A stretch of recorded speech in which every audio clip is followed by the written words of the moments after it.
ఒక మనిషి 30 ఇయర్స్ పాటు కష్టపడి కొండను తవ్వి రోడ్డు వేస్తే గవర్నమెంట్ ఏం చేయాలి? అవార్డు ఇవ్వాలి. కానీ ఇక్కడేం జరిగిందో తెలుసా? ఆయన మీద అయితే కేసులు పెట్టారు. ఈయన పేరే రామచంద్ర యాదవ్. 1993 నుంచి అంటే గత 30 ఏళ్లుగా జనాలు ట్రావెల్ చేయడానికి ఈజీగా ఉండాలని ఒక కొండను తవ్వి దారైతే తయారు చేసాడు. సేమ్ మన దాశరథి మాంజీ లాగా అన్నమాట. ఇన్ని ఇయర్స్ కష్టపడి జనాలకు రోడ్డు వేస్తే ఇప్పుడు ఫారెస్ట్ డిపార్ట్మెంట్ వాళ్ళొచ్చి ఆయన మీద అయితే ఎఫ్ఐఆర్ ఫైల్ చేశారు. అసలు రీజన్ ఏంటంటే ఆయన ఎలాంటి గవర్నమెంట్ పర్మిషన్ లేకుండా కొండను తవ్వారని, ఇది ఫారెస్ట్ ల్యాండ్ ఎంక్రోచ్‌మెంట్ అంటే కొండని ఆక్రమించడం అండ్ నేచురల్ రిసోర్సెస్‌ని డిస్ట్రాయ్ చేయడం కింద వస్తుందని అయితే కేస్ పెట్టారు. నాకు అర్థం కావట్లేదు. ఒక మంచి పని కోసం 30 ఇయర్స్ లైఫ్‌ని డెడికేట్ చేస్తే, ఇప్పుడు ఆయనని ఒక క్రిమినల్ లాగా ట్రీట్ చేస్తున్నారు. ఎవరు పట్టించుకోని టైంలో గవర్నమెంట్ చేయాల్సిన పని ఆయన ఒక్కడే ముందుకొచ్చి చేసాడు. ఇప్పుడు రూల్స్, పర్మిషన్స్ అని జెప్పి ఆయన మీద కేసెస్‌లు పెట్టడం నాకైతే కరెక్ట్ అనిపించట్లేదు. రూల్స్ ఇంపార్టెంటే కావచ్చు. కానీ ఆయన ఇంటెన్షన్‌ని, ఆయన హార్డ్ వర్క్‌ని మనం ఖచ్చితంగా రెస్పెక్ట్ చేయాలి. గవర్నమెంట్ సపోర్ట్ చేయకపోయినా పర్లేదు గానీ, ఇలాంటి కేసెస్ పెట్టి ఆయన్ని ఇబ్బంది పెట్టడం ఎంతవరకు కరెక్టో మీరే ఆలోచించండి. మరి దీనిపైన మీ ఒపీనియన్ ఏంటో ఖచ్చితంగా కామెంట్ అయితే చేయండి. ఒక పెద్ద ఎడ్యుకేషన్ కంపెనీ 107,00,00,000 ఇస్తామన్నా వద్దనుకున్నాడు. లక్షల ఫీజులుండే కోర్సులను వందల రూపాయలకే ఇస్తూ లక్షలాది మంది పేద విద్యార్థులకైతే దేవుడయ్యారు. కానీ ఇప్పుడు దేవుళ్ళలా చూసుకునే ఈ ఖాన్ సార్ మీద ఎఫ్ఐఆర్ అయితే నమోదైంది.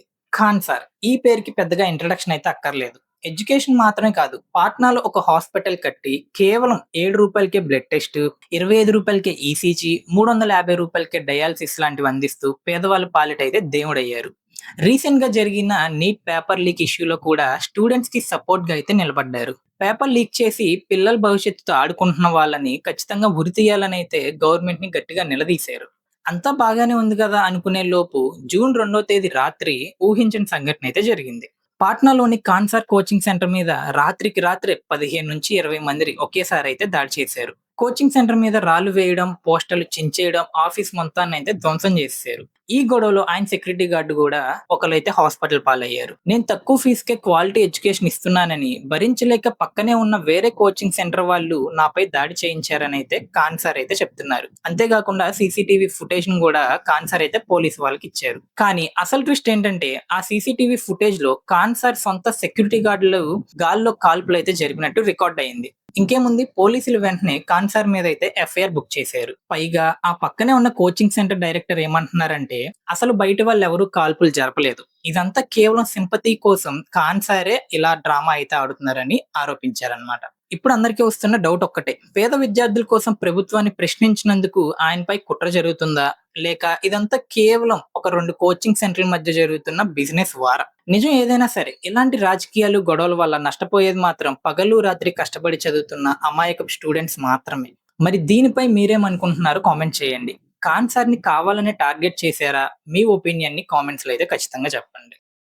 బిర్యానీ అంటే మనందరికీ ఎంతో ఎమోషన్. కానీ అదే బిర్యానీ వల్ల ఒక భార్యాభర్తలు ప్రాణాలైతే తీసుకున్నారు. అంతే కాకుండా ఒక 5 ఏళ్ల పిల్లాడైతే అనాథయ్యాడు. అసలేం జరిగిందంటే వైజాగ్‌లో ఒక భార్యాభర్తలైతే ఉండేవారు. సండే రోజు రాత్రి 10 గంటల టైంలో భర్త బయటికి ఎక్కడికో డ్రింక్ చేయడానికైతే వెళ్లారన్నమాట. అప్పుడు తన భార్యకు ఫోను చేసి, "నాకిప్పుడు బిర్యానీ తినాలనుంది. వండితే వండు, లేదంటే బయట నుంచి తీసుకొని రా" అనైతే అడిగాడు. ఆ చిన్న విషయం మీద ఇద్దరి మధ్య ఫోన్‌లోనే గొడవైతే స్టార్ట్ అయింది. మనం కోపంలో ఉన్నప్పుడు ఏం మాట్లాడతామో మనకే తెలీదు గదా! అలా ఆవేశంలో ఒకరినొకరు చాలా మాటలైతే అనుకున్నారు. ఆ మాటలు ఆ భార్యనైతే చాలా బాధపెట్టాయి. ఆ ఎమోషన్ పెయిన్ తట్టుకోలేక ఇంట్లో ఫ్యాన్‌కి ఉరివేసుకొని ప్రాణాలైతే వదిలేసింది. కాసేపటికే ఇంటికొచ్చిన భర్త తన భార్య అలా వేలాడటం చూసి షాక్ అయ్యాడన్నమాట. వెంటనే ఆవిడని కిందకి దించి పక్కనే పడుకోబెట్టి ఆయన కూడా అదే ఫ్యాన్‌కి ఉరివేసుకొనైతే చనిపోయాడు. ఇదంతా వినడానికి ఎంత బాధగా ఉందో గదా! వీళ్ళకొక 5 ఇయర్స్ ఉన్న బాబు గూడా ఉన్నాడు. ఇప్పుడు ఆ పిల్లాడి పరిస్థితేంటి? అందుకే అంటారు కోపంలో ఉన్నప్పుడు నోరు జారకూడదు. సైలెంట్‌గా ఉండిపోవడం చాలా బెటర్ అని. చిన్న చిన్న విషయాలకు ఇలాంటి పెద్ద పెద్ద నిర్ణయాలు తీసుకోకండి. ఈ ఇష్యూ గురించి మీరేమనుకుంటున్నారో కామెంట్ చేయండి. పాట్నాలోని ఖాన్సార్‌కి 10 ఏళ్లు జైలు శిక్ష పడబోతుందా? ఈ పాటికే మీరు వార్తల్లో చూసే ఉంటారు. కానీ మన మీడియా ఎందుకు సుప్రీం కోర్ట్ లాగా ప్రవర్తిస్తుంది? ఖాన్సార్ కోచింగ్ ఇన్‌స్టిట్యూట్ బయట రీసెంట్‌గా ఫైరింగ్ జరిగింది. అయితే తమను తాము కాపాడుకోవడానికి అంటే కేవలం సెల్ఫ్ డిఫెన్స్ కోసం మాత్రం ఫైర్ చేశామని గార్డ్స్ అయితే చెప్తున్నారు. ఇప్పుడు ఇది చట్టపరంగా కరెక్టా కాదా అనేది కోర్ట్ అయితే డిసైడ్ చేయాలి. పోలీస్ అండ్ ఇన్వెస్టిగేషన్ ఆఫీసర్ వాళ్ళైతే వాళ్ళ పని వాళ్ళు చేస్తున్నారు. వాళ్ళని ప్రశాంతంగా పని చేసుకోనివ్వాలి కదా! కానీ మన దేశంలో సుప్రీం కోర్ట్ కంటే పెద్దది ఇంకేదైనా ఉంది అంటే అది బహుశా మన మీడియానే అనిపిస్తుంది. ఒక మనిషి 10 ఏళ్లుగా ఎంతో కష్టపడి మంచి పేరు సంపాదించుకుంటే, దాన్ని ఒక్క రోజులో నాశనం చేసేస్తున్నారు. అసలు కోర్టుతో, పోలీసులతో సంబంధం లేకుండా ఎవరో రాసిచ్చిన స్క్రిప్ట్‌ని చదివేస్తూ, టీవీలో వాళ్ళే తీర్పులైతే ఇచ్చేస్తున్నారు. ఒకవేళ ఖాన్ సార్ నిజంగా ఏదైనా తప్పు చేసుంటే, కోర్టు ఖచ్చితంగా వదిలిపెట్టదు. చట్టం, రాజ్యాంగం అందరికీ ఒకటే. ఎందుకంటే దొంగచాటుగా తప్పించుకోవడానికి ఖాన్ సార్ ఏం పొలిటీషియన్ కాదు గదా! కానీ సుప్రీం కోర్ట్‌కే బాస్‌లాగా ఫీల్ అవుతూ మీడియా చేస్తున్న ఈ పనులు చూస్తుంటే మాత్రం చాలా చిరాకైతే వస్తుంది. నా ఉద్దేశ్యం ఏంటంటే వార్తల్లో చూసిందల్లా వెంటనే గుడ్డిగా నమ్మేయకండి. నిజమేంటో తెలిసేదాకా ఓపిక పట్టండి. మరి ఈ మీడియా మీద మీ అభిప్రాయం ఏంటి? ఖాన్ సార్‌ది నిజంగా తప్పంటారా? ఖచ్చితంగా కింద కామెంట్ చేసి ఈ వీడియో మీ ఫ్రెండ్స్‌కైతే షేర్ చేయండి.